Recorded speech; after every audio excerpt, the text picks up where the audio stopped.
Hey guys, welcome back. I know there are some states that have already started their 2022 whitetail hunting season, but here in Michigan, our season starts on October 1st. So after 9 months of putting all kinds of work into our properties, getting them set up for this upcoming season, it is almost time for us to get back into the woods.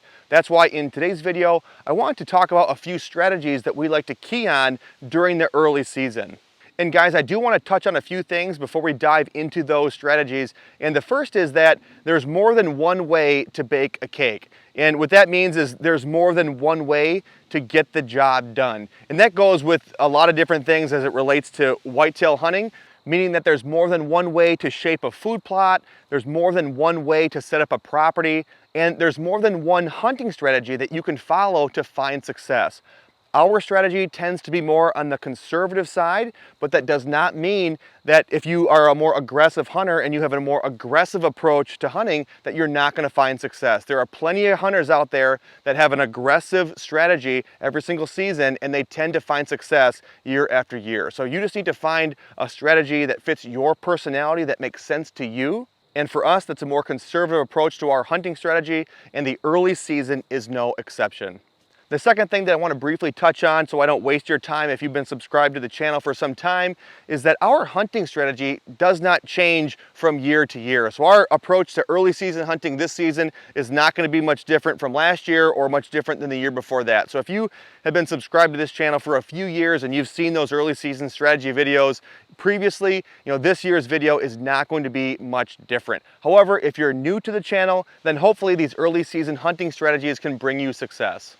The first thing that you need to make sure that you're doing to have early season hunting success, I'm actually not going to talk about a whole lot because we did an entire video on it last week, and that's making sure that you're giving your property a much needed rest prior to hunting it for the first time. The more time you're able to give the property back to the deer, or the more time you're able to stay off the property prior to hunting it for the first time, the higher your chances are going to be of having predictable deer movement on your property, especially when it comes to those older bucks. Those older bucks in the neighborhood, they do not tolerate hunting pressure. So if you're able to give the property a much needed rest prior to hunting it for the first time, you're going to see a lot more predictable movement, daylight movement, out of those older bucks in the neighborhood. The second strategy as it relates to early season hunting, and this might be the most important one, so if you're going to take away anything from this video, this is it. Don't rush into your best stands on the first hunt of the season. And guys, I know this can be extremely tempting with cell cameras and social media these days. You're getting pictures of bucks moving around your property. You're seeing pictures online of guys holding these really nice bucks on Facebook, Instagram. But those pictures that you're seeing on social media, you're only seeing the success stories. You're not seeing the hundreds or likely thousands of hunters that went out on opening weekend, went to their favorite stand, pressured that area, and did not find success. FOMO, or the fear of missing out, is real, so just try your best to not push into those better pre-rut or rut stand locations on the first sit of the season on a lower probability sit.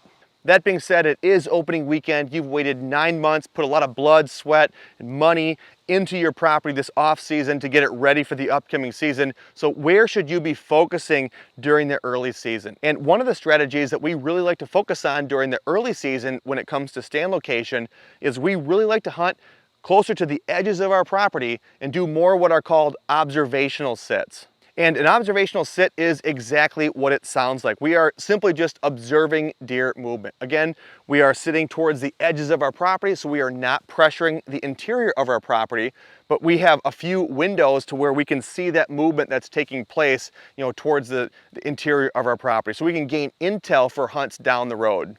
With these observational sits, we do know that there's a lower probability that we're going to have an encounter with our target buck. However, these are not throwaway stand locations. A lot of these stand locations that we have placed on our property that are the observational sit stands, these are located, again, near the property edges along a road. However, there are a lot of natural pinch points that kind of consolidate deer movement that funnel them right past these stand locations. The better observational sit stands on our property are, again, right next to the road, but there is a narrow strip of cover that connects our property to the neighbor's property. So if a deer is trying to get from our property to the neighbor's or the neighbor's to ours, they are going to take this narrow strip of cover. And so by placing a stand right along the road, right within that thin strip of cover, we're able to capitalize on that movement coming to and from our neighbor's property, as well as observe movement within our property. So again, during the early season, we are rarely pushing into our better pre-rut, rut stand locations. For the most part, we're sitting back towards the road on the edge of our property doing more observational sets. The next strategy that I want to talk about as it relates to early season hunting, and those of you that hate waking up in the morning are going to love this one, and that's that you should limit your morning hunts.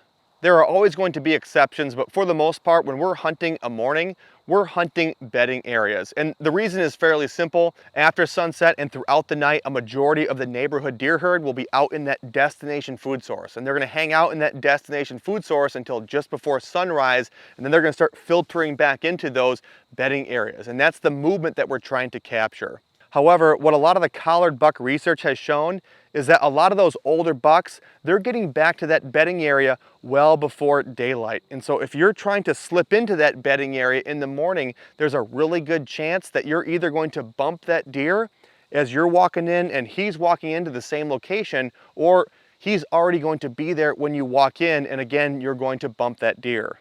So throughout the early season, when those bucks are getting back to those bedding areas well before daylight, it's okay to limit your morning hunts. Just like we don't want to be pushing into our pre-rut stands, our rut stands on the first sit of the season, we also don't want to be pushing into those bedding areas in the morning early in the season when we have a higher probability of spooking the bucks that we're after. And that's going to lead us right into the next early season hunting strategy. So if we are avoiding or limiting our morning hunts, then we need to be placing an emphasis on the afternoon or evening hunts and the bed to feed pattern. The most consistent pattern that you're going to find with whitetails is their bedding to feeding pattern. Throughout the day, they're going to be hanging out or hiding in that secure bedding cover, whatever that might be in any given area. And then before dusk, they're going to start transitioning and moving to the local food source. And they're going to hang out in that local food source throughout the night, and then again transitioning back to those bedding areas before sunrise. So again, during the early season, we want to try to place an emphasis on the afternoon bedding to feeding movement. And if you can, try to place your stand location closer to that food plot side. That way you're not risking the chance of bumping the deer in those bedding areas. If possible, another thing to focus on would be either a natural or man-made pinch point that's in between that bedding to feeding movement. So an area where the deer movement is going to be constricted or consolidated, pinched down, making it much more predictable. So if possible, and it doesn't always work out like this, every single property is different, but you want to try to be away from that food source, away from that bedding area, again, on the movement pattern from bedding to feeding, and again, if it's possible, near a man-made or natural pinch point. So this way you do have a higher probability of seeing deer as you are watching that movement, that bedding to feeding movement, and you also have a higher probability of seeing the buck that you're after as you're within cover, and there's a much greater chance that he's going to be moving around during daylight within cover as opposed to within an open food source. Sticking with the afternoon, evening hunts as those deer are moving to that local food source, the next early season hunting strategy that I want to talk about is to make sure that you are not hunting the destination food source. Just like pushing into your best rut stand in the first sit is very tempting, it's also very tempting to sit on that big wide open ag field that you see the deer feeding in all night. However, instead of sitting at and focusing on the destination food source or the end game, find the food source that they're going to be browsing at or feeding at along the way. Maybe that's a small kill plot, a pass-through plot, staging plot, or maybe that's an apple tree. Maybe there's a few oaks on your property that are producing acorns that particular year. Try to find the food source that they're going to be hitting as they exit the bedding area before they hit that destination food source. And there's a couple reasons that you want to be focusing on kind of that pass-through food plot or the food along the way as opposed to the destination food source. And a lot of it has to do with pressuring deer and getting out of your stand. During the afternoon or evening sits, for the most part, it's going to be fairly easy for you to get to your stand location without bumping deer. However, if you're sitting over a food source, sometimes depending on the food source, it can be harder to exit your stand location. And especially if you're sitting over the destination food source. If you're sitting on the destination food source, that's where those deer are going to be hanging out all night long. And depending on the type of screening that you have, how your blind is set up, you might have a fairly difficult time getting out of that stand without bumping and alerting every single deer out in that food source. However, if you're hunting over a food source along the way to the destination, one of those smaller kill plots, staging plots, again, apple trees, maybe oak trees on your property, those deer are not going to hang out there all night. Again, they're on their way to that destination food source. So you might need to wait maybe 20 minutes after dark for those deer to kind of filter out of the area, but eventually they will leave and they will head out to that destination food source, giving you an opportunity to get down. Another aspect behind those food sources along the way to the destination more attractive is that those older deer, they're going to feel more comfortable feeding in those smaller food plots. They're going to feel much more comfortable feeding under that apple tree within cover as opposed to that wide open destination food source. So you're going to have a higher probability of having an opportunity at your target buck within those smaller food sources along the way from bedding to the destination food source as opposed to actually hunting the destination food source. And guys, when it comes to early season food sources, we definitely have our favorites. And this is going to vary a little bit depending on where your property is located, but we really place a premium in the early season on acorns, early season apples, clover, and alfalfa.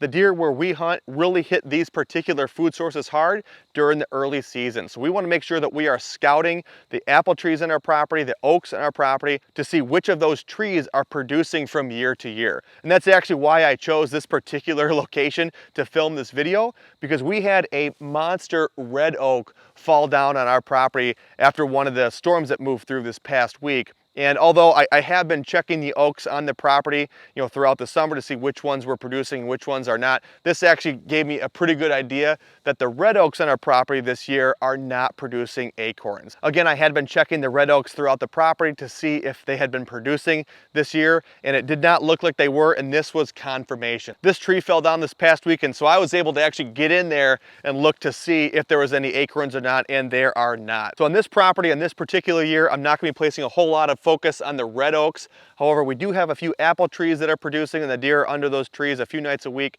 So that's an area that I'm going to be focusing on during the early season. The last early season hunting strategy that I want to talk about in this video before we run out of sunlight is that if possible, that you should be timing your hunts to cold fronts. Guys, it's no secret that after that front moves through, after the rain, the wind, everything settles down, there is going to be a lot more deer movement. And so if you're trying to increase your chances of having an opportunity at your target buck, try to time your hunts with the cold fronts and hunt right after that front moves through. There's a lot of research that backs this up, and I can even say from an anecdotal standpoint that we observe the same trends. A few years back, we invested in several cell cameras, and it's pretty cool that you can see that as soon as that front moves through, you can kind of check the radar on your phone. As soon as the front moves past that property, your phone starts blowing up with notifications from all the deer activity. And so again, if you're trying to increase your chances of having an opportunity at your target buck, try your best to time your hunts to those cold fronts.